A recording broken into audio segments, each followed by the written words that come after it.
السلام عليكم ورحمة الله وبركاته، واهلا وسهلا بكم اعزائي المشاهدين في حلقة جديدة لينا على القناة. الحلقة اللي متأخرة جامد جدا، انا عارف ان انا سايب القناة ديت وغايب عنها بقالها كتير، ولكن زي ما انتم شايفين يا شباب الاسعار بقى في جمهورية مصر العربية على الاقل يعني اللي انا متواجد فيها لا تسر عدو ولا حبيب. الواحد مبقاش عارف يقدر يشتري ايه ويرشحه لكم، لانكم عارفين اننا حتى في القناة هنا بنعمل ريفيوهات للحاجات اللي ذات قيمة وتقدر تتحصل عليها باقل سعر. وبالفعل في الفتره الحاليه بجرب اكتر من جهاز متنوعين، وان شاء الله هينزل عنهم على القناه هنا مراجعات الاسابيع القادمه. وحبيت ابدا معاكم بقى بحاجه خفيفه كده وسريعه من الحاجات اللي انتوا بتحبوها، من الاكسسوارات اللي بتنفع مع الموبايل وبتنفع مع البي سي، وهي سماعه من الشركه اللي انتشرت في الفتره الاخيره بشكل كبير جدا، شركه اورايمو، الفري بادز لايت. بس قبل ما نتكلم طبعا عن السماعه مش محتاج بقى ان انا افكركم ما تنسوش تدعموني بلايك وشير للفيديو علشان يوصل لاكبر عدد من المشاهدين، وتتابعوني على مواقع التواصل الاجتماعي اللي هيظهروا لكم على الشاشه او اسيبها لكم في صندوق الوصف بتاع الفيديو على اليوتيوب. واهم حاجه يا شباب ما تنسوش تتذكروني بصالح الدعوات. ولو جينا نبص لمحتويات العلبه اللي هي مش كتيره يعني بالمناسبه، هتلاقي متواجد جوه العلبه بتاعت السماعه كيبل شحن تايب سي الخاص بشحن السماعه، هتلاقي غيارين للاذن عشان لو حبيت تغير الكاوتش اللي متواجد في السماعه نفسها. فالانبوكسنج للسماعه هنا ما فيهوش انبهارات، يعني تحس ان الشركه بقى كانت حابه تقتصد في الكلام دوت علشان توجه اكبر قدر من الاموال اللي انت بتدفعها في السماعه دي لانك تاخد مميزات حقيقيه فيها. وبالفعل لما نيجي نبص مع بعض بقى على شكل وخامات السماعه، هنلاقي السماعه طبعا بتيجي بخامات بلاستيكيه، ولكن هي المميز في الخامات البلاستيكيه بتاعت السماعه دي، وانا معايا هنا اللون الاسود زي ما انتم شايفين ان السماعه هنا مش جلوسي، مش هتلاقي فيها بصمات باينه بدرجه كبيره. السماعه مش هتتجرح منك مثلا بكل سهوله. انا كنت حاططها في الشنطه بتاعتي، والشنطه فيها اقلام وفيها مفاتيح وفيها حاجات تانية من غير جراب، ما اشتريتلهاش جراب، والسماعه ما اتجرحتش المده اللي انا جربتها فيها ديت. شكل السماعه لذيذ جدا، خاصه الجزء الشفاف بتاع الكفر ده، غير كمان السماعه اللي بتيجي برده ببلاستيك شفاف تحسسك بقى ان انت شايل السماعه الشهيره ناثينج.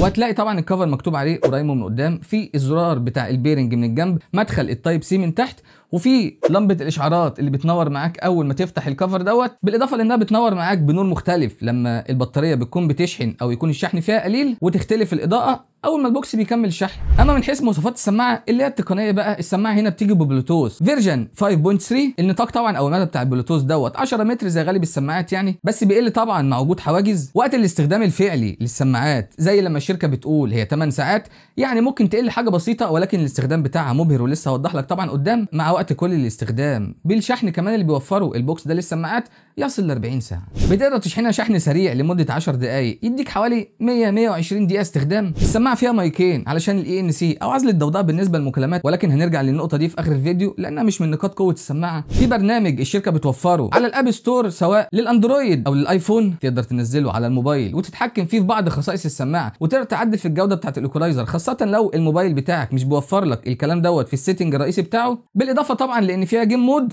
ولكن انا بقول لك اعتبر ان ما فيهاش. بالنسبه للتحكم في السماعه هنا عن طريق اللمس، طبعا بتلمس لمسه واحده على السماعه اليمين او الشمال علشان تعمل بلاي او بوز. اللمستين على اليمين بيفتح الجوجل اسيست، على الشمال بيشغل لك الجيم مود. 3 لمسات على الناحيه اليمين او الشمال علشان تجيب التراك السابق او التراك اللاحق.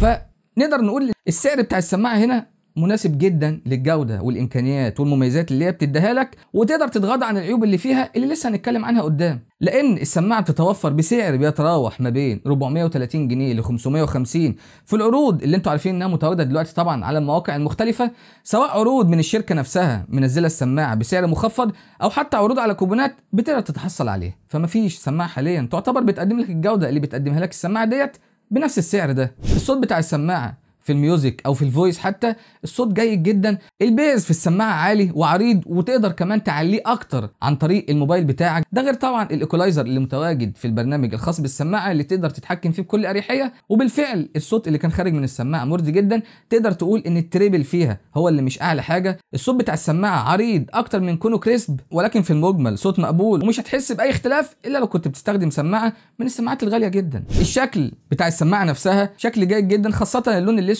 اللون الازرق للامانه يعني مش افضل حاجه، وتحس انها سماعه اطفال او سماعه لعبه، لكن اللون الاسود بتاع السماعه بيديك شكل كويس جدا سواء للسماعه او حتى البوكس بتاعها. ميزه برضو من المميزات اللي مهمه لبعض الاشخاص وانا منهم الخفه بتاعت السماعه. السماعه خفيفه جدا، مش بتحس بيها اصلا وهي في ودنك. انت ممكن لو حطيتها في ودنك وسرحت شويه ممكن تنسى اساسا ان السماعه موجوده في ودنك. فالسماعه مريحه جدا خاصه للناس اللي بتحب بقى الاير تيبس الكاوتش زي ديت، لان انا ما بحبش السماعات التانيه خالص للامانه. البطاريه بتاعت السماعه من ضمن المميزات القويه جدا. انت اصلا هتنسى انت محتاج تشحن البطاريه امتى. انا عايز اقول لكم في فتره الشهر ونص دي انا ممكن اكون شحنت البوكس بتاع السماعه هنا مرتين بس كاملين، ومره شحنت 10 دقائق واشتغلت معايا طول اليوم. فبالنسبه للاشخاص اللي استخدامهم عادي، يعني مش هنقول ان انت حاطط السماعه في ودنك وشغال بيها طول اليوم مثلا ولا حاجه، لا، الاستخدامات العاديه اللي بتحط السماعه، بتسمع تراك مثلا وانت في المواصلات، بتعمل مكالمتين 3 4 5 في اليوم، الكلام ده كله انت هتنسى اصلا تشحن البطاريه. واخر حاجه بقى منفذ التايب سي دوت، لان بشوف مش سماعات بس ولكن اجهزه كتيره حتى الان لسه بتحط منفذ المايكرو، ودي حاجه الصراحه تضايق جدا. ولكن منفذ التايب سي بيسهل عليك انك انت تبقى شايل كابل واحد، حتى لو مش شايل كابل واحد ومع اصدقائك في الجامعه او في العمل او خلافه، لازم هتلاقي حد معاك الكابل ده. اما بالنسبه لعيوب السماعه، ولازم تتعودوا يا شباب ان مفيش حاجه ما فيهاش عيوب سواء كانت غاليه او رخيصه. والسماعه اللي معانا هنا على الرغم من المميزات اللي احنا قلناها اللي متناسبه بشكل كبير جدا مع السعر اللي السماعه تتوفر بيه، ولكن فيها عيوب. واول عيب طبعا هنا ان عزل الضوضاء هنا مش حقيقي، عزل الضوضاء هنا الكتروني، فالسماعه هتبقى مناسبه اكتر للكلام في الاماكن الهاديه. الكلام في الاماكن المزدحمه هيبقى مقبول واللي انت بتكلمه هيسمعك، ولكن هيسمع معاك بعض من الضجيج اللي موجود حواليك. لكن بالنسبه ليك انت بقى وانت بتتكلم في المكالمه وسامع اللي انت بتكلمه، لا الصراحه صوت مرضي، صوت ما فيهوش اي مشكله. واسمعك دلوقتي صوت المايك في تجربه ليه. دي تجربة لصوت مايك سماعة الأورايمو الفري بودز لايت بدون أي تعديل.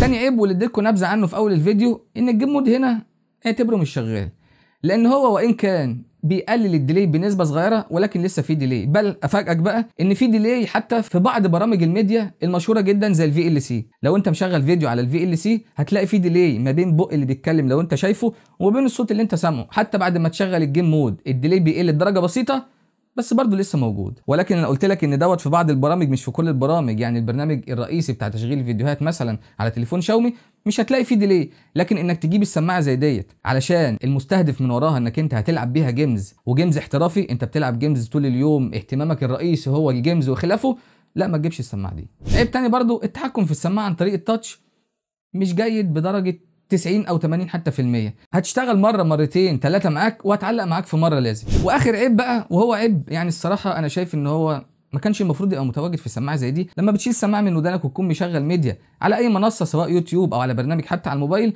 البرنامج بيعمل بوز، لكن السماعه هنا ما فيهاش كده، انت لازم تعمل بوز بنفسك، ودي استخسار الصراحه لا محل له من الاعراب. ومن المفترض كان السنسور دوت يبقى اول سنسور متواجد في السماعه.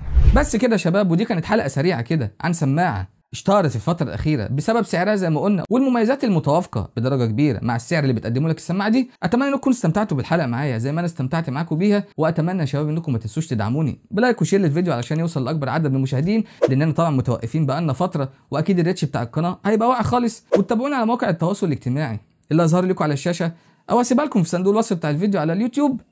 وأهم حاجة يا شباب ما تنسوش تتذكروني بصالح الدعوات. كان معاكم خالد سامي، أشوفكم على خير في فيديوهات قادمة لينا إن شاء الله. سلام.